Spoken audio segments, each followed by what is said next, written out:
Bonjour à chacun et chacune, que le Seigneur vous fortifie et vous bénisse. J'aimerais lire avec vous un texte dans Isaïe 41, verset 8 jusqu'au verset 10.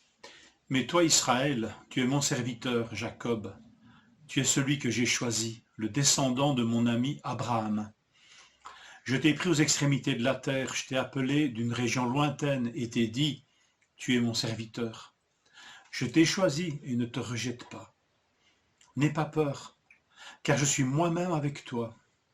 Ne promène pas des regards inquiets, car je suis ton Dieu. Je te fortifie, je viens à ton secours. Je te soutiens par ma main droite, la main de la justice. » Abraham, le serviteur et l'ami de Dieu. Quel titre, n'est-ce pas? Mon ami, dit le texte, de la part de Dieu. Celui à qui fut promis une descendance innombrable. Et cette descendance elle-même est au bénéfice des promesses faites à Abraham.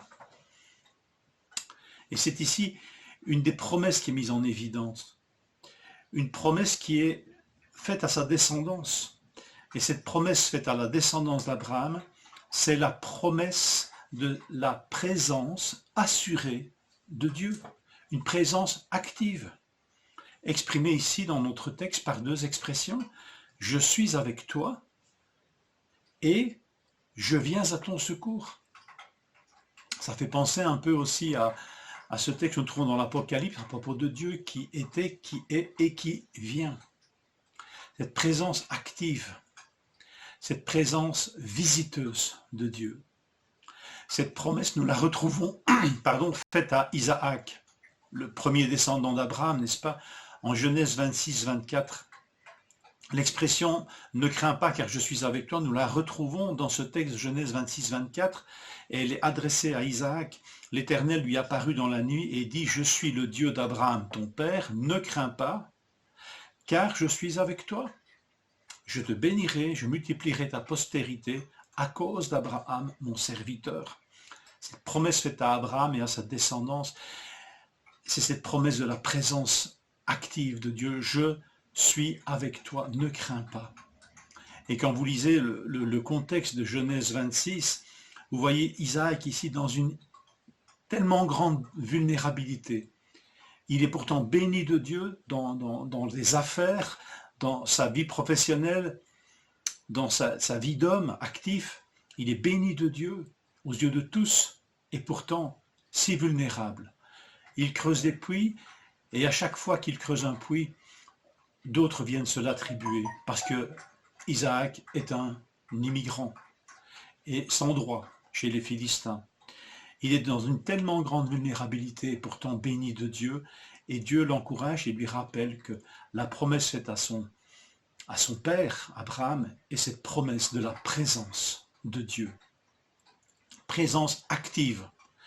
Et ici, cette présence active de Dieu va faire que finalement les adversaires d'Isaac vont solliciter une alliance avec lui en reconnaissant que Dieu est de son côté.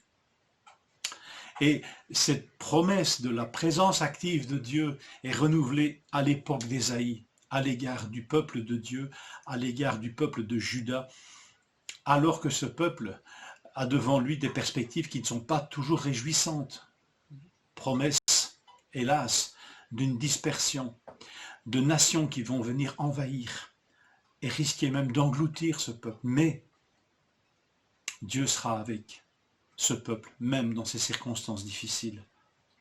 Je viens à ton secours. Cette promesse est faite et renouvelée à nouveau dans cette époque troublée, l'époque d'Ésaïe. Et cette promesse de la présence active de Dieu, elle est renouvelée quand le Sauveur entre dans le monde. Zacharie, ici prophétisant la venue de Jésus, va dire ceci dans Luc 1, je lis quelques versets. « Béni soit le Seigneur, le Dieu d'Israël, de ce qu'il a visité et racheté son peuple, et il nous a suscité un puissant Sauveur dans la maison de David, son serviteur, comme il l'avait annoncé par la bouche de ses saints prophètes des temps anciens, un Sauveur qui nous délivre de nos ennemis, de la main de tous ceux qui nous haïssent. C'est ainsi qu'il manifeste sa miséricorde envers nos pères et se souvient de sa sainte alliance selon le serment par lequel il avait juré à Abraham notre père de nous permettre, après que nous soyons délivrés de la main de nos ennemis, de le servir sans crainte, en marchant devant lui, dans la justice et dans la sainteté, tous les jours de notre vie. Nous sommes cette descendance d'Abraham, vulnérable, mais forte de son secours, forte de sa présence active.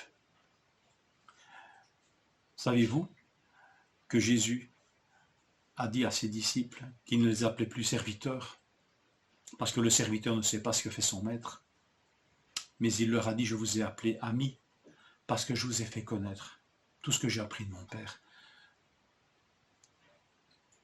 Est-ce que nous savons que nous faisons partie des amis de Dieu, nous qui avons cru en Jésus-Christ, son Fils bien-aimé. Que le Seigneur nous encourage, nous fortifie, nous visite, nous ouvre les yeux sur sa présence active. Bonne journée.